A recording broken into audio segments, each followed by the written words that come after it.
Hi friends, మా ఇంట్లో ఈరోజు పొద్దున్నే ఏం చేస్తున్నానో చూసేద్దాం రండి. ఇదైతే బెండకాయ ఫ్రై. ఇందులో అయితే ఈరోజు పల్లీలు కూడా వేసా. ఇదైతే బాక్స్లోకి మా బాబు పొద్దున్నే బాక్స్లోకి. ఇంకా ఉడికిచ్చిన గుడ్లు ఇవి కూడా బాక్స్లోకి. రోజు 2 గుడ్లు పెడతా ఫ్రెండ్స్.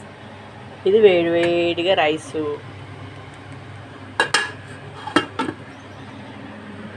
ఇది వచ్చేసి పులిహార. అన్నం ఎప్పుడు కొంచెం ఎక్కువ మిగిలినా కానీ నేనైతే పులిహార చేస్తా. అన్నం వేస్ట్ చేయటం నాకు ఇష్టం ఉండదు. ఇదైతే జీరా రైస్, జీరా ధనియాలు పుదీనా కొంచెం అల్లం వేసి మరిగిచ్చిస్తా. మార్నింగ్ తాగుతారు. మీ ఇంట్లో ఏం చేసుకున్నారు? ఈ రీతిగా మీ ఇంట్లో కూడా పొద్దున్నే అన్నం వండుకుంటారా? ఓన్లీ టిఫినే చేసుకొని తింటారా? కామెంట్ పెట్టండి. Please subscribe.